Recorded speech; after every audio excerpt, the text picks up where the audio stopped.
If you're listening late at night, you might want to stay until the end. I promised I'd never work alone at night again.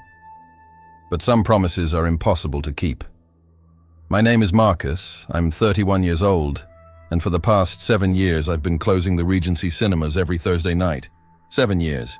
It sounds like a short time when you say it like that, but when you live through every shift, every empty aisle, every dark room after the last customer leaves, 7 years feels like a lifetime. The movie theater is in Hillcrest, a forgotten suburb in northern Ohio. It's not the kind of place where bad things happen. It's all very predictable. Families on Sundays, teenagers on Fridays, and on the farms, on Thursdays, it's just me and the silence. The routine is always the same. At 11:15 p.m. I lock the main doors. At 11:30 p.m. I begin checking the 12 rooms, room by room, row by row. I look for forgotten items, spilled drinks, sometimes a cell phone fallen between the seats. The manager insists we do this. He says they've found people sleeping after hours, usually homeless people trying to spend the night in the heat. It has never happened to me, but I always check.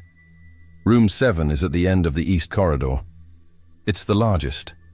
340 seats, IMAX screen, sound system that makes your chest vibrate.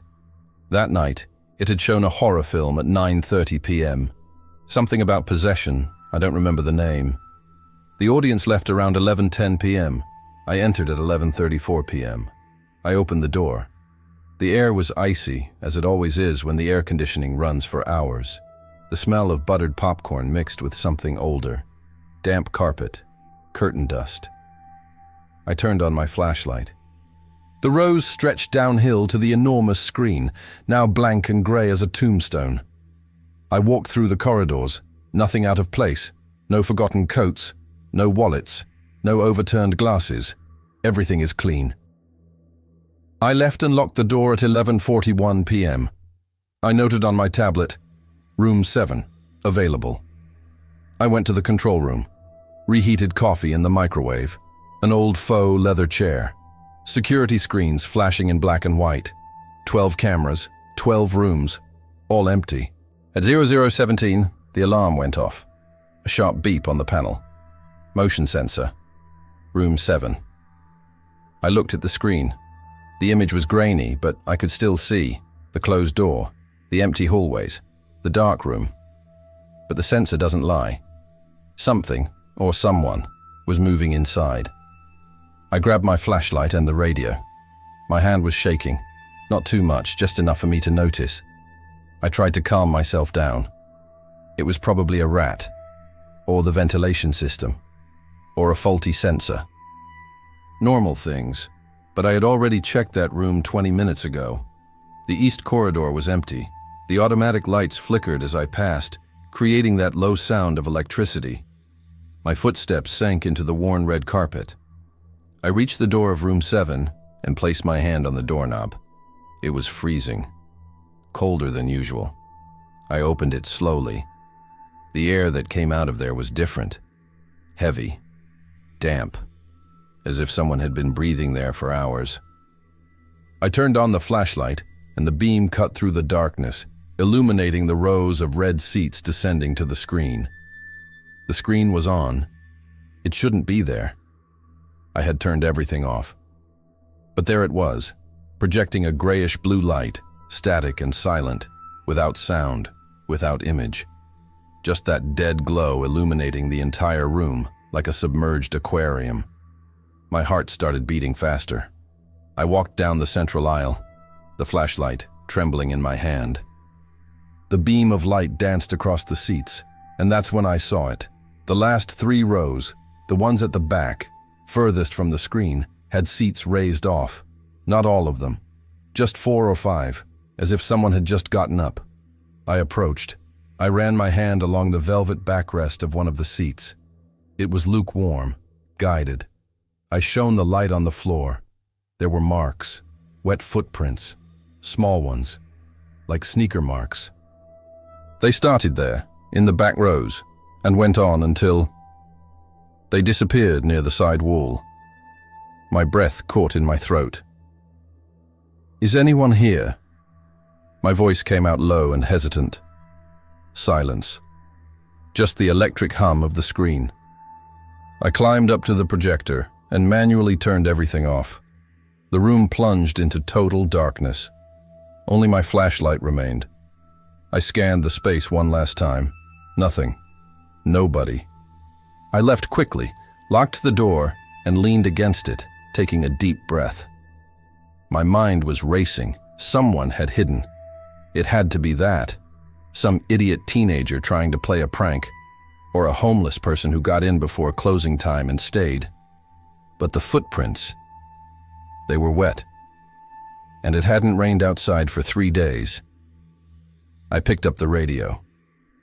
Jake, are you still there? Jake was the security guard. He was stationed at the main entrance. Yes, Marcus. What is it? Did anyone log in after 11 p.m. today? No.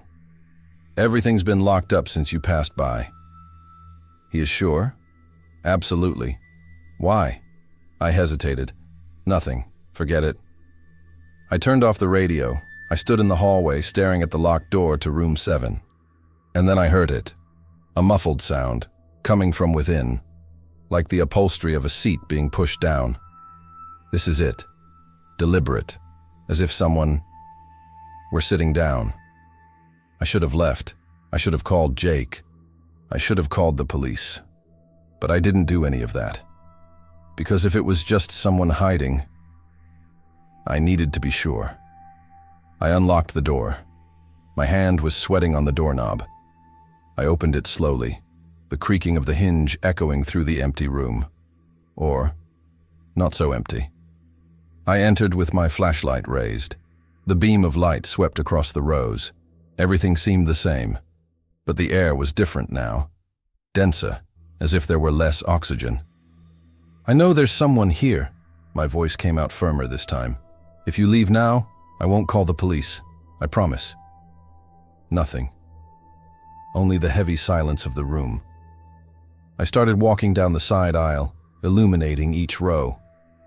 My footsteps were the only sounds besides my own breathing.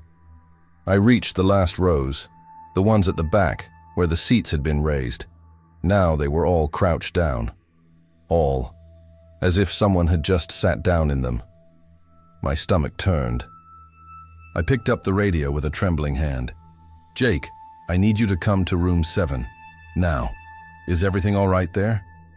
Just come. I stood there, my back to the wall, the flashlight illuminating the empty seats. 3 minutes later, Jake appeared in the doorway. He was a big guy, an ex-military man, the kind who doesn't get scared easily. What's going on? He asked, stepping inside. Someone's here. Or was. I don't know. He grabbed his own flashlight and began to inspect. I pointed to the last rows. These seats were raised 5 minutes ago. Now. Look. Jake frowned. He went down to the back, ran his hand over the seats. He knelt down and looked under the chairs with his flashlight. Marcus. There's something here. My heart raced. What? He stood up holding something, a piece of paper, crumpled, wet, as if someone had held it with sweaty hands for a long time. I approached. Jake opened the paper under the light of the flashlight. They were letters, handwritten, trembling, almost illegible. Don't look at the screen. We looked at each other. What the hell is this? Jake muttered. And then the lights in the room began to flicker. Not the normal lights. The screen. It turned on by itself. That grayish-blue glow returned. Stronger now, illuminating the entire room. But this time, there was something different. It wasn't just static. There was a way, a silhouette. Stop. Center of the screen. Immobile. Marcus. Jake's voice was low and tense. I can see it, I whispered. The silhouette wasn't moving, but it was. Staring at us. I could feel it. As if there were eyes behind that projected darkness. And then the whole room went dark. Total darkness. Our flashlights were the only sources of light now. We frantically scanned the space. Nothing. Nobody. But I heard. Clear as crystal. One breath. It wasn't mine. It wasn't Jake's. It was coming from behind us. We turned around at the same time, our flashlights illuminating the last rows. There was someone sitting there, in the last seat, right corner. A figure, small, hunched over, completely still. "Hey!" Jake shouted. "Get up!" The figure did not move. My flashlight flickered. The beam illuminated my face. There was no face, just darkness. As if the light couldn't reach it. And then the thing stood up. Jake dropped the flashlight. I heard the sound of it hitting the floor, rolling between the seats, the beam of light spinning uncontrollably. But I couldn't take my eyes off that thing. She was standing now, completely upright. But her posture was wrong. Her shoulders were too high. Her head was tilted at an angle no human neck should make, and it remained faceless, just a blur of darkness where there should have been eyes, a nose, a mouth. "Run," Jake said, his voice hoarse. I didn't need to hear it twice. We rushed up the central corridor. My feet stumbled on the steps. Behind us, I heard a sound. It wasn't footsteps, it was something dragging, slow, continuous, like heavy fabric being pulled across the carpet. "Move!" Jake shouted. We arrived at the door. He pulled. It was locked. "No, no, no!" I repeated, grabbing the keys with trembling hands. I tried to put the key in the lock, but it fell out. It bounced on the floor. The dragging sound was getting closer. I bent down, picked up the key, and put it in the lock. I turned it. The door opened. We left. Jake slammed the door shut, leaning against it. "Lock that thing up." I locked it. My hands were shaking so much I could barely hold the key. We stood there, leaning against the door, breathing heavily, looking at each other. The hallway was empty. The fluorescent lights buzzed above us. What the fuck was that?" Jake choked. I couldn't answer. My throat was closed up. Silence. And then, talk. A sound. Dry. From the other side of the door, as if something had touched her. Jake walked away. I did too. Talk. Talk. 2 blows. Slow. Deliberate. "Let's get out of here," I whispered. We started walking backward without taking our eyes off the door. And then, the doorknob began to turn. Slowly. Millimeter by millimeter. I locked it. My voice came out trembling. I locked it. The door opened. Just a crack. 5 centimeters. 10. Darkness on the other side. Nothing visible. And then a hand appeared. No, it wasn't a hand. It was the shape of a hand, as if made of solid shadow. The fingers were too long, too thin. They curved around the edge of the door. Jake pulled my arm. "Or!" We ran.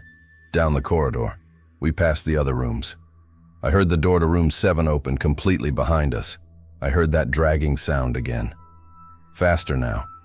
We arrived at the control room. Jake locked the door and pushed a chair against it. I ran to the security panel. "The cameras!" I gasped. "Let's see on the cameras!" I pressed the buttons. The screen in room 7 flickered. The image appeared. The room was empty. Completely empty. "No," I whispered. "No, she left. We saw her leave." Jake looked at the screen, then at the locked door to the control room. "Marcus, watch the hallway." I switched to the camera in the east corridor. Empty. West corridor camera. Empty. Main lobby. Empty. "Where is she?" Jake asked, his voice breaking. And then I realized something. I switched back to the camera in room 7. The room was empty. But the screen was on again. And this time, there was an image. It wasn't static. It was the control room. It was us, me and Jake, on screen, looking at the cameras, in real time. "How?" Jake began. And then the figure appeared. On the screen, behind us. standing at the door of the control room. We managed. The door was closed. The chair was still leaning against the wall. Nobody was there. We looked back at the security screen. The figure was still there, behind us. Closer now. Jake started screaming. I turned everything off. I ripped out the cables. The screens went black. We stayed in the dark, breathing, waiting. Nothing happened. But I felt it. Something was in the room with us. I don't know how long we stayed there. It could have been 5 minutes. It could have been an hour. When we finally mustered the courage to leave, the control room was empty. Just the two of us. We ran out. We didn't look back. We didn't check the rooms. We just ran to the main exit, unlocked the doors, and headed out into the parking lot. The cold night air burned my lungs. Jake vomited on the curb. I called the district manager. I spoke quickly, without stopping. Intruder. Room 7. Something wrong. We need help. He arrived 40 minutes later with 2 police officers. They searched the entire movie theater. Every room, every hallway, every bathroom. Nothing. The security cameras? They reviewed the recordings. From the moment we closed until the moment we turned it on. Nothing. Just empty hallways. Empty rooms. Room 7? Dark. Quiet. The screen? Off. The paper Jake found? It's gone. He swore he'd put it in his pocket. It wasn't there. The police officers wrote everything down. They said it was probably stress. Night shift. Mind playing tricks on me. Collective suggestion. Jake resigned the next morning. I never spoke to him again. Me? I continued. I needed the money. But I asked to never close the deal alone again. Always with someone. Always. I still work there. 2 years later. But some things have changed. Room 7's sensor is triggered every week, always between midnight and 1 a.m. Maintenance says it's a technical fault. They turned off the alarm. Nobody checks anymore. Sometimes when I walk down the east hallway late at night, I see the sliver of light under the door. That grayish-blue glow. I hear the hum of the screen being on. I never open it. And there's something I've never told anyone. 3 weeks after that night, I was cleaning room 3. I found a cell phone forgotten under a seat. I took it to Lost and found. Later, alone, I turned it on, just to see if it had any identification. I had photos. The last photo was of room 7, from the inside, taken from the back of the room, and in the photo, sitting in the front rows, that was me, with his back turned, looking at the screen. But I never sat there. I deleted the photo. I turned off my phone. I never touched it again. So that's it. You can believe it or not. It doesn't matter. But if you ever go to the Regency Cinemas in Hillcrest, Ohio, and they offer you Theater 7, recuse. And if you work the night shift, tell me where. And if you've been through something similar, you already know what to do.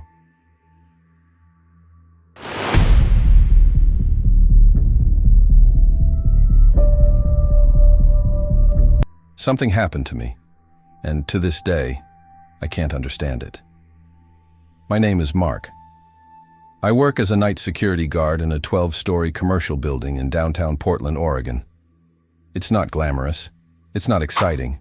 It's just me, a room full of monitors, and the heavy silence of an empty building. Or at least, that's what I thought. The routine is always the same. At 10 o'clock at night, I make my last rounds through the floors. I check if all the internal doors are locked. I activate the emergency alarms. I return to the monitoring room on the ground floor and spend the next 8 hours watching 12 security camera screens flashing on a loop. Empty offices, lifeless hallways. Automatic lights that turn on and off by themselves when they detect movement, usually none.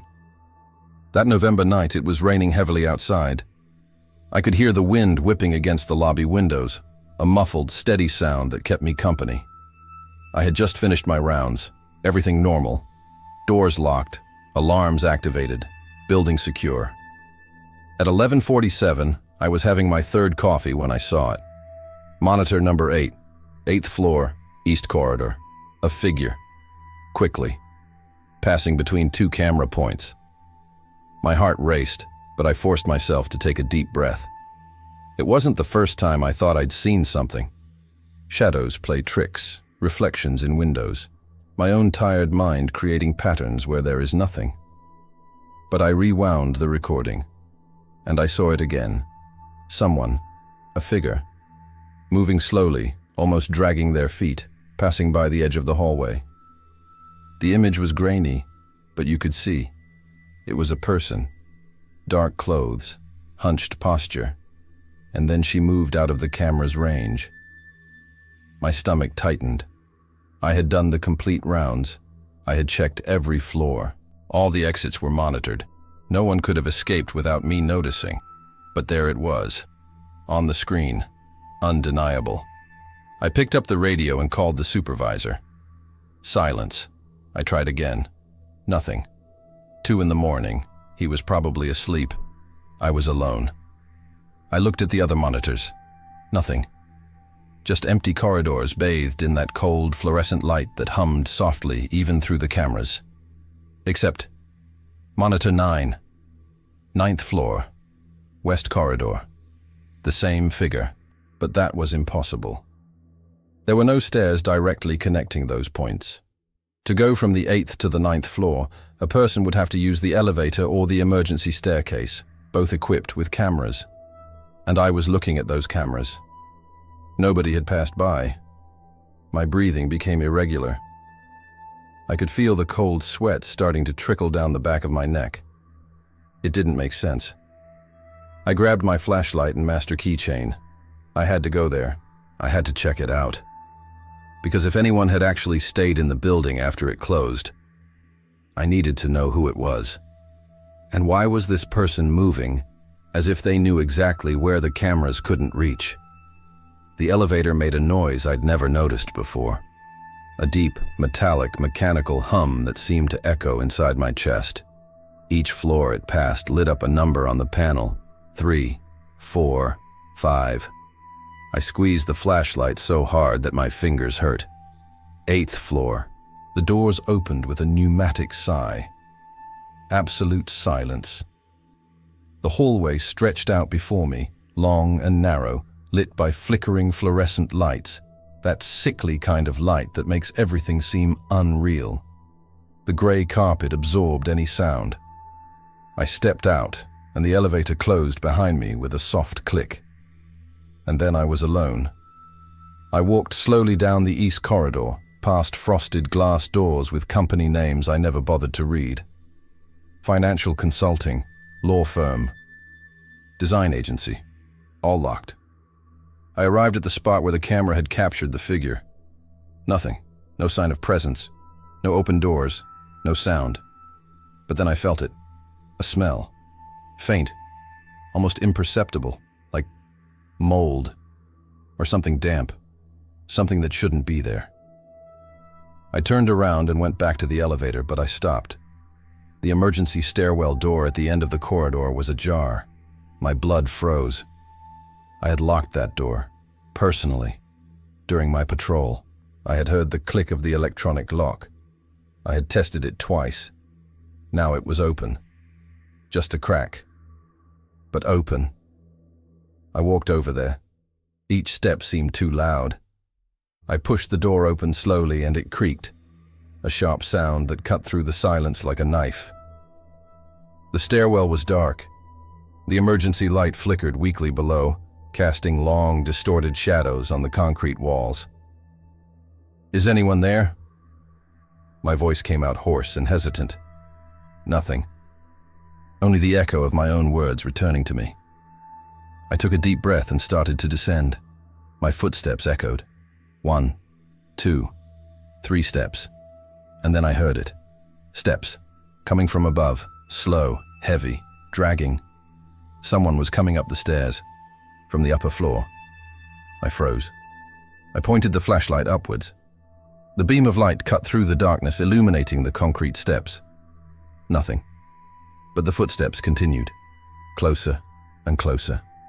Slower and slower. I didn't think. I just ran. I descended the flights of stairs 2 steps at a time, my breath burning in my throat, my heart pounding so hard I could feel it in my temples. I pushed the ground floor door open with my shoulder and tumbled into the hallway, almost losing my balance. The door slammed shut behind me with a bang. I lay there, on my knees, breathless, looking back. Silence. Nothing had followed me. I ran back to the monitoring room. I locked the door. I sat in the chair and looked at the monitors, my hands trembling. And then I saw. Monitor number 8. 8th floor, East Corridor. Me, passing by the camera, going back to the elevator. I rewound. I saw it all again. My walk down the hallway, the open stairwell door, me going in. But then, in the corner of the screen, coming out of the stairs right after I went in, a figure, with her back turned, bent over, moving slowly toward the hallway. She had been there the whole time, waiting for me to go in, to leave. My mouth went dry. I looked at the monitor on the 9th floor. The figure was there, standing still, in the middle of the hallway, facing the camera. But I couldn't see his face, just a silhouette, motionless, as if it were observing through the camera, watching me.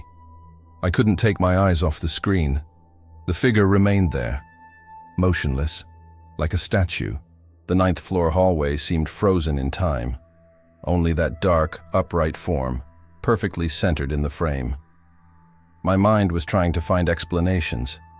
An employee who had stayed behind, someone working late, some homeless person who had managed to get in before closing time. But none of that made sense, because this person wasn't moving like someone who was lost. They weren't looking for a way out. They didn't seem confused or scared. She moved, with purpose. As if he knew every inch of the building, as if he knew exactly where the cameras could and couldn't see. And now she was standing still, staring. I picked up the phone and dialed the police. My fingers were shaking so much that I dialed the wrong numbers twice. When I finally got through, the call dropped. No signal. I looked at my phone. No bars. Impossible. I had a signal 20 minutes ago. I tried again. Nothing. My stomach churned. I looked back at the monitors. The figure had vanished. I frantically passed between the cameras. 8th floor, 9th, 10th, stairs, elevators, lobby, nothing.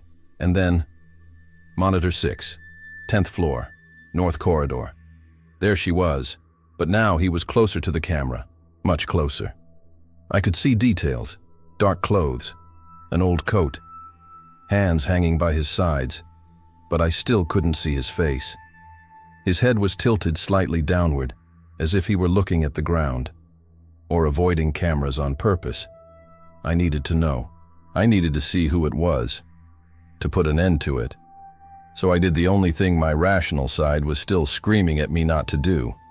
I grabbed the flashlight, I unlocked the door, and I went up to the 10th floor. The elevator seemed slower this time. Each second dragged on. I looked at the panel, watching the numbers climb. 7, 8, 9, 10. The doors opened, and the smell hit me immediately. Mold, damp soil, something rotten, something organic and wrong. The hallway was darker than the others. Half the lights were off. The ones that worked flickered erratically, creating a nauseating strobe effect. I took a step outside, then another. The elevator door closed behind me, and the sound made me jump. "Who's there?" I shouted. My voice sounded weak, small. "I'm security for the building. You need to leave, now." Silence. I walked down the North Corridor, the flashlight trembling in my hand. I passed the office doors, all closed, all dark. And then I heard it. Steps, slow, heavy, coming from the other side of the hallway. I'll turn the corner. And there it was, at the end of the corridor, maybe 20 meters away, the figure, with her back to me, standing still, head slightly tilted. I froze. My heart was pounding so hard I could hear it in my ears. "Hey!" I shouted. "Turn around!" The figure did not move. For a long moment, nothing happened. Only the hum of flashing lights. Only my accelerated breathing. And then, slowly, the head began to turn.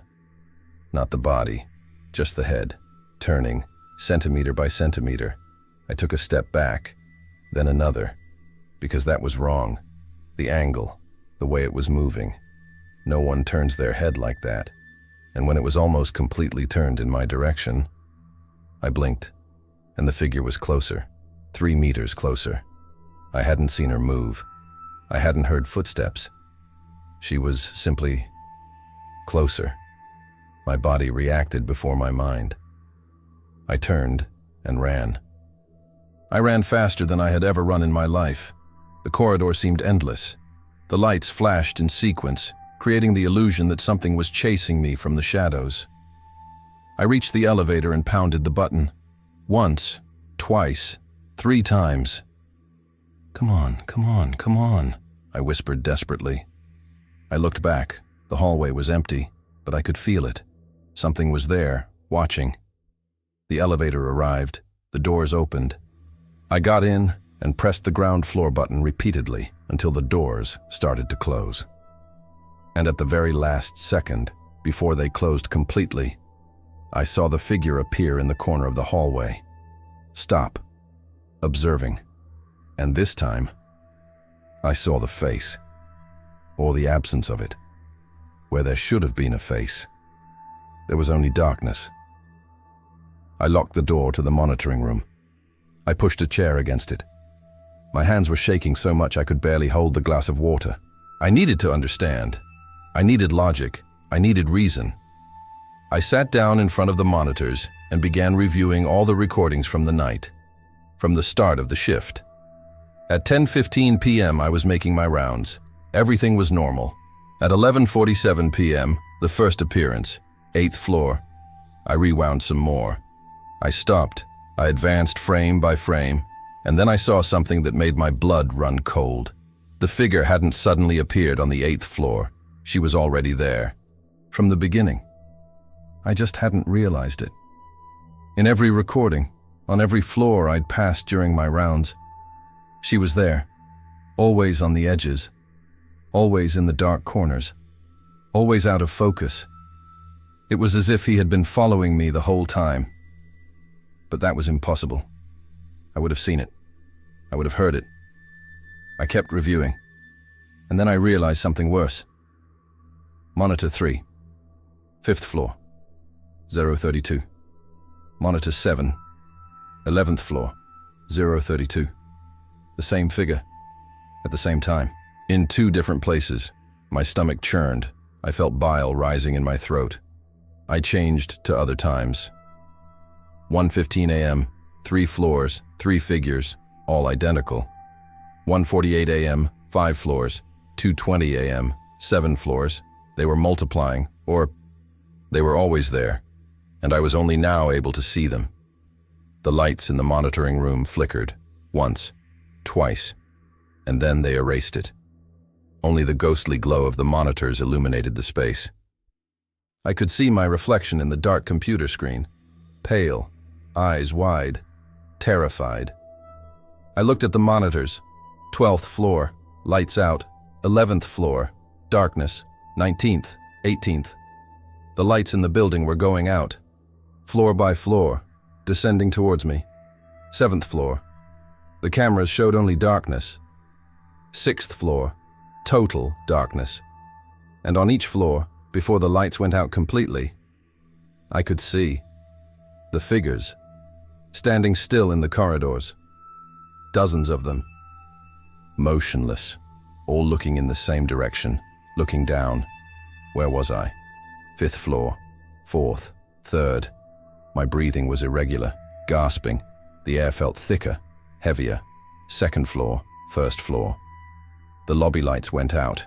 Only the monitoring room remained lit. I looked at the monitor in the emergency stairwell. The camera was still working, powered by a backup battery, and there, descending the steps in silence, the figures, one after another.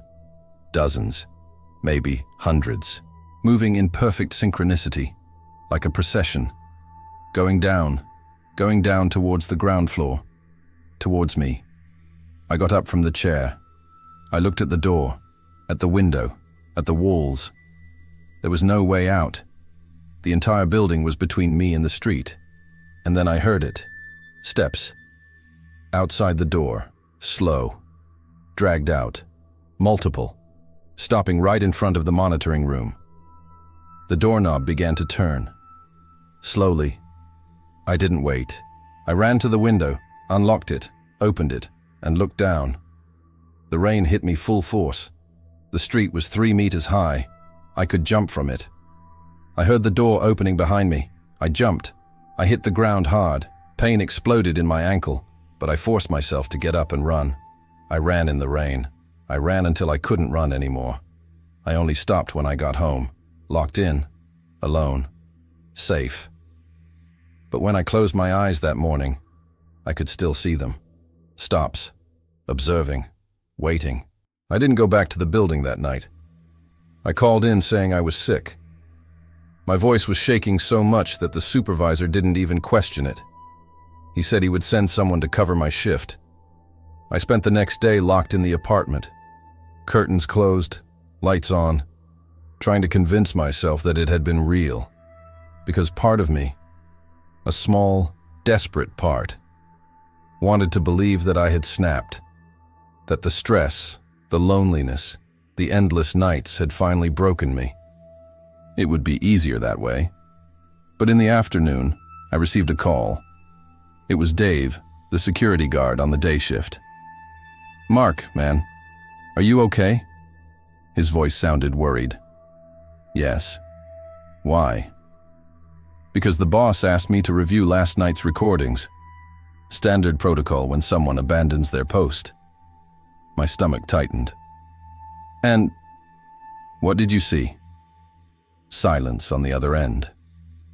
A silence that lasted far too long. "Nothing, Mark. The recordings show you doing the rounds. Then sitting in the monitoring room. And then, at 2:34 a.m., you just get up and run out. Jump out the window and disappear into the rain." No. There was someone there. Several people. Didn't you see? Mark, the hallways were empty all night. There was no one there but you. I felt the ground collapse beneath my feet. That's impossible. I saw it. I saw it on the monitor. They were there. Who was there, Mark? I couldn't reply. Dave sighed. "Look, man, maybe you need some time off, rest. This shift, it messes with your head. I understand." He hung up. I sat on the sofa, staring at the phone in my hand. Empty. The recordings showed an empty space, but I had seen it. I had run. I had felt the terror in my veins. That had been real. Or was I losing my sanity? I spent the following weeks trying to get back to normal. I quit my job. I got another one. Daytime security this time. Never again the night shift. But I still think about that building. I still think about those figures. The way they moved. The absence where there should have been a face. And there's something I haven't told anyone. The next morning when I left the apartment, I found something on the door. Wet fingerprints on the doorframe, as if someone had stood there, still, for hours, knocking on the door, waiting. I don't know if those things were real. I don't know if they were ghosts, hallucinations, or something worse. But I know one thing. That night, when the lights went out, something found me. And even today, when I look out the window in the dark, sometimes I see a silhouette standing on the other side of the street, property, observing, as if he had never left, as if he were just waiting, hoping I get back to the night shift, to finish what he started.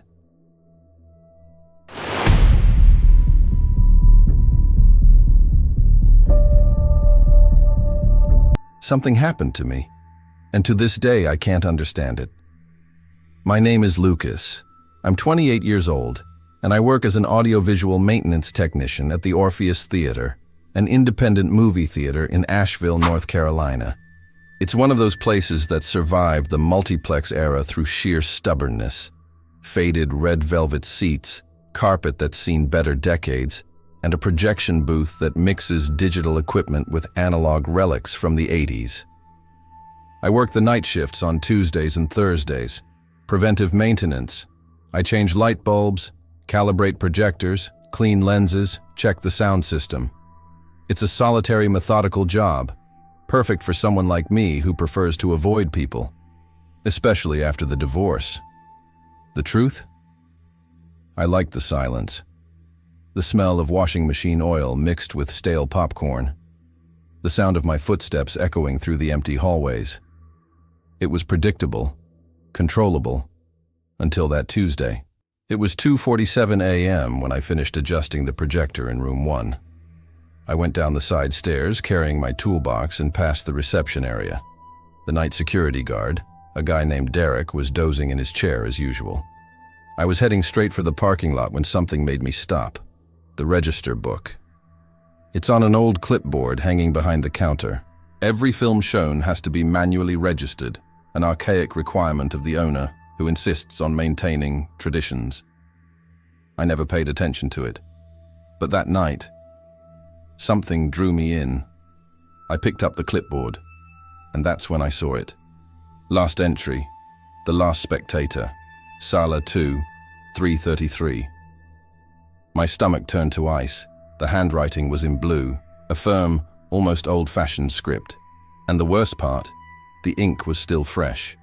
I could see the damp sheen under the yellowish light of the reception area. There were no scheduled late-night screenings. There never have been. The cinema closes at midnight. The theaters are empty until 10 a.m. I looked at Derek. He was still sleeping. I ran back upstairs to the projection booth. The room was as I had left it. Equipment switched off, standby lights flickering softly. I went straight to the archive of analog reels, a metal shelf in the left corner. They are old films that the owner keeps for nostalgia. Most are never shown, and there he was. The Last Spectator, 35mm, 1987. The spool was out of place. Usually they're organized alphabetically, but this one was in front of all the others, leaning against the wall, as if someone had used it recently and put it back in a hurry. My breathing began to quicken. I picked up my cell phone and called the manager, Martin. He answered on the 5th ring, his voice slurred with sleep. "Lucas? It's almost 3 in the morning, man. Martin, someone filmed a movie here. Just now. It's recorded in the book." Silence. "Martin, which movie?" "The Last Spectator." "I don't know it, but it's here. The reel was used. And there's a manual entry at 3:33. Another silence. Longer, uncomfortable. "Lucas, go home." "What? Go. Home. But don't bring it up. We'll talk tomorrow." He hung up. I stood there holding my phone, feeling the weight of the projection booth around me. The air was colder, heavier. I looked at the spool again, and I swear, I really swear, that I heard a faint click coming from the projector, as if someone had just turned it off. I didn't sleep that night. I got home at 4:12 a.m., automatically took off my shoes, and sat on the sofa still wearing my jacket. I tried to watch something on TV. I tried to read. I tried to lie down. Nothing worked. My brain kept going back to that spool of paper, to the handwriting in the logbook, to Martin's tone of voice. "Don't bring it up." Why did he speak like that? As if he were afraid, as if he knew something. At 9:30 a.m., I was already back at Orpheus. I entered through the side door for employees. The smell of fresh coffee wafted from the office. Martin was there, reviewing the week's schedule on his computer. When he saw me, his expression changed. It wasn't surprise. It was resignation. "Lucas, You should be sleeping. I need to understand what happened yesterday." He sighed, took off his glasses and rubbed his face. He looked older than his 52 years. "Sit down." I sat in the creaky chair across from his desk. He was silent for about 10 seconds, just staring at the computer screen. Then finally, he spoke. "The Last Spectator. It is complicated." "Complicated how?" "It's a film that shouldn't be here. The previous owner left it. When I took over management, I found a letter along with the reel. It said never to destroy the copy. And that, from time to time, it needed to be shown." I laughed. It was instinctive. "You've got to be kidding me." "I'm not." The seriousness on his face silenced me. Martin wasn't one for jokes. He was the type of guy who took everything too seriously. Spreadsheets, protocols, schedules. And now he was telling me this. "Martin, someone broke in here in the middle of the night, took a reel of film, shot a film in an empty room, and wrote it down in the book. That's trespassing. We should call the police." "No. Why?" "Why, this has happened before." He spoke slowly. Each word weighed heavily, as if he were confessing something that shamed him. I felt my stomach tighten. "How many times?" "I don't know. About 4. 5 times since I started working here. Always in the early morning. Always the same movie. Always at 3:33 a.m. "And you never investigated? You never checked the cameras?" "We don't have cameras in the projection booth, and the ones we have in the hallways, they never capture anything. Just static. Static." That gave me the creeps. "Lucas, listen." He leaned forward, his voice low.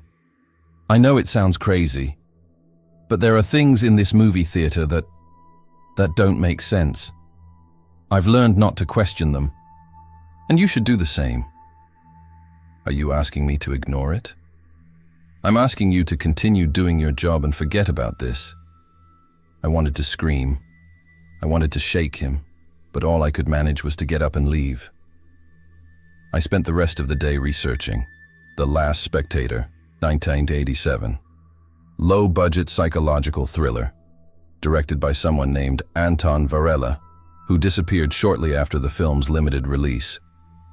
Only 3 35mm prints were made. One burned in a fire. Another was confiscated for reasons never clarified. The third, nobody knew where it was, until now. I found an obscure forum of film buffs discussing the movie. People were talking about urban legends, cursed screenings, viewers who claimed to see things that weren't in the scenes. One comment said, "If you watch alone, he watches back." I closed my laptop. I looked at the clock. 11:48 p.m. Thursday. My next shift. I should have stayed home. I should have asked for time off. I should have listened to Martin. But something inside me needed to know. I grabbed the car keys, and I went back to Orpheus. The parking lot was empty when I arrived. Just my silver Civic under the dim light of the farthest lamppost. I locked the doors twice before getting in. I don't know why. As if that would protect me from anything. Derek was at the reception desk, as always. He greeted me with a nod. I didn't mention anything about Tuesday. He probably hadn't even noticed. I grabbed my toolbox and went straight up to the cabin. The first hour was normal. I changed a fuse in the projector in room 3. I cleaned the lenses in room 1. I adjusted the alignment of a rear speaker. Mechanical routine. Hands busy. Mind trying not to think. But every time I passed room 2, my stomach tightened. At 2:15 a.m. I finished the main checks. I sat in the swivel chair in the booth, drank warm water from the thermos, and looked at my phone. Nothing new. A few unread messages from my ex. I deleted them without reading. The silence was dense. Not the comfortable silence of before. It was heavy, expectant. I looked at the clock on the wall. 2:51 a.m. I got up. I walked to the glass window of the booth that looked out onto room 2. Empty. Red armchairs lined up. Screen off. Everything normal. 3:02. I went down to the reception to get coffee. Derek had gone to the bathroom. The coffee maker was off. I turned it on and waited for the water to heat up. The sound of it heating was too loud in the silence, like you were shouting. 3:15. I went back to the cabin. I sat down. I took a deep breath. Nothing will happen, I thought. It was just a coincidence. Someone came in on Tuesday, made a stupid joke, and that was it. 3:28. My phone vibrated. Message from the bank. Account on automatic debit. I ignored it. And then I heard a mechanical click. Deep. Familiar. The projector in room 2 had just been switched on. My blood froze. I stood up slowly. The sound continued. The low, steady rumble of the engine. The amber light of the instrument panel was on. And through the small glass window, I could see a beam of light piercing the darkness of the room, projecting images onto the screen. I ran to the projector. It was spinning. The reel of The Last Spectator It was set up. Spinning. As if someone had prepared everything while I was down there. But I had been alone the whole time. My breathing was rapid, irregular. I looked out the window into room 2, empty. Nobody in the seats, nobody standing. Only the light from the projector cutting through the darkness and the screen displaying the film. I couldn't move for a few seconds. I just stood there, staring. The film was in black and white, grainy, shaky images of a long empty corridor, peeling walls, flickering lamps, a door at the end. The camera approached slowly, very slowly. Then the door opened, and a man appeared. He was wearing a dark suit, pale face, deep-set eyes.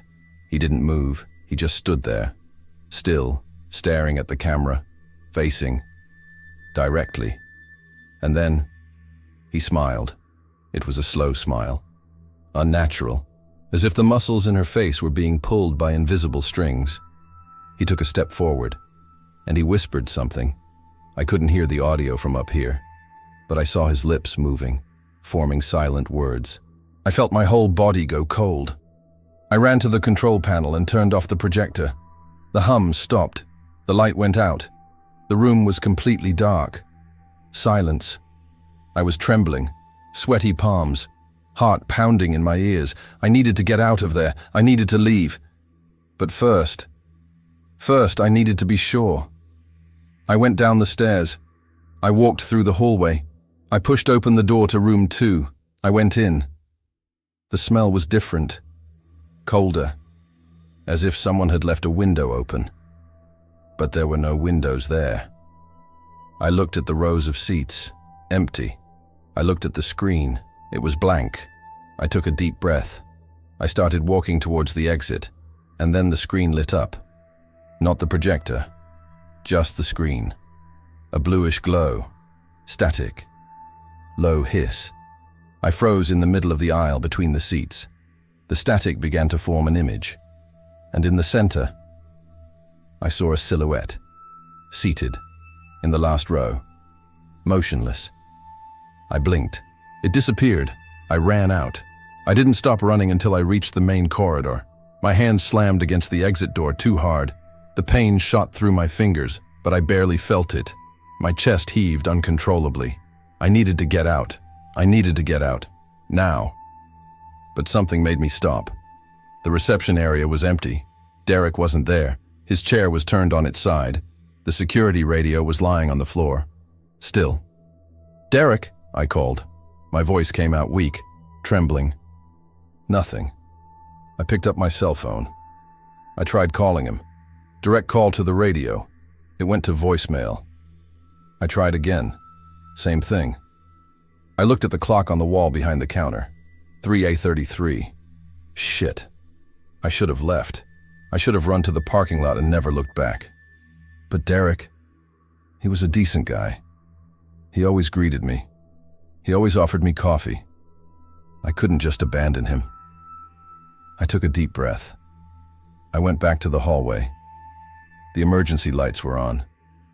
That pale green that makes everything look like a hospital. My footsteps echoed. The old carpet muffled some of the sound, but still. It was too loud, as if someone were listening to my every move. I passed by room 1. Door closed. I passed by room 3. Also closed. I arrived in room 2. The door was open. I was sure, absolute certainty, which I had closed when I ran out. But now it was ajar, about 10 centimeters, faint light leaking from inside. "Derek?" I called again. Silence. I pushed the door open slowly. The hinges creaked. The sound made me recoil, but I continued. I went inside. The light came from the screen. It was no longer static. It was a frozen image, a frame from the film. The man in the suit, standing in the hallway. But now he was closer to the camera, much closer than I remembered. It was as if I had taken a few more steps after I turned off the projector. My stomach churned. I walked down the central aisle, looking at the rows. Empty. All empty. But the air was freezing. I could see my breath fogging up my face. "This isn't happening," I murmured to myself. "This isn't happening." I turned to leave and listen. A presence behind me. It wasn't a sound. It wasn't a movement. It was something more primitive, instinctive, like when you feel someone is watching you in the dark. I turned slowly. Nothing. But the sensation persisted. Stronger now, pressing against my back, climbing up the nape of my neck, sending goosebumps from every hair on my head. Run. I left room 2, slammed the door behind me, and dashed down the hallway. I passed the reception area. I passed the stairs leading to the cabin. I just wanted to get to the staff bathroom, lock the door, breathe. I went in. I locked the door. I leaned my back against it. My breathing was erratic, gasping. I could hear my heart pounding in my ears. "Calm down, Lucas. Calm down." I looked in the mirror above the sink. My reflection was pale, sweaty, eyes wide. I turned on the tap. I splashed water on my face. The water was freezing. It hurt, but it was real. Concrete. "Are you tired?" I thought. "You didn't sleep well. You're seeing things." But then, my cell phone vibrated. I picked it up, trembling. A message. Unknown number. Shelter. "Thank you for making the film." My blood froze. I looked at the number. It was a local number. Asheville area code. I called back. He called. Once. Twice. 3 times. He answered. Silence on the other end. But it wasn't complete silence. I could hear something. Breathing? Static. I didn't know. "Who are you?" I asked. My voice came out more aggressive than I intended, trying to hide my fear. The call dropped. I looked at the message again. I scrolled up to see if there was anything else, and then I realized the number. It was during the reception of Orpheus, the landline phone that was on Derek's counter. But Derek wasn't there. My legs felt weak. I sat on the cold bathroom floor, leaning against the door, hugging my knees. And then I heard it. Steps. In the hallway. Outside. Slow. Dragging. Stopping in front of the bathroom door. I held my breath. The sound stopped. Absolute silence. I waited. 10 seconds, 20, 30. Nothing. I got up slowly. I pressed my ear against the door. I tried to hear something. And then, someone knocked. 3 knocks. Slow. Deliberate. I didn't answer. 3 more knocks. "Derek?" I whispered. Nothing. The doorknob began to turn. I held her tightly. I pressed my body against the door.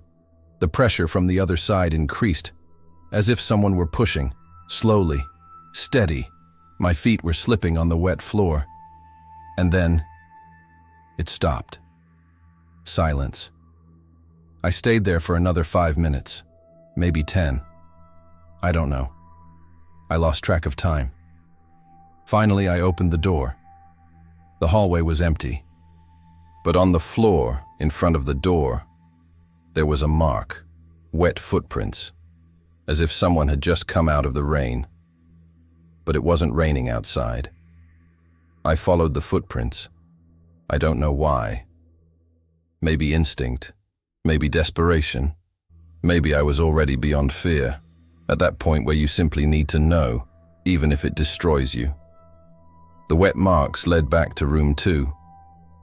The door was wide open now. Lights were on inside, the ceiling lights, all of them, as if someone had connected the entire system. I went in. Derek was there, sitting in the last row, completely still, staring at the screen. "Derek!" I shouted, running towards him. He didn't move. He didn't blink. He just stood there, his eyes fixed on the screen. I held his shoulder. It was freezing. I shook him. "Derek, wake up." Nothing. He kept staring. I looked where he was looking. The screen was lit. The film was rolling. But there was no projector on, no sound of a motor. No beam of light, just the image, appearing. The man in the suit was closer now, filling the entire screen. Black eyes, empty, and he was looking directly at me. Her lips moved, and this time, I listened. "You came." The voice came from the speakers, low, hoarse, as if it came from somewhere very far away. My knees buckled. I fell back into the armchair next to Derek. "Thank you for making the film."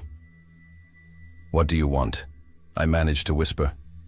The man on the screen smiled. That awful smile, artificial. "I just wanted to be assisted." The screen flickered. The image changed. Now it was my turn.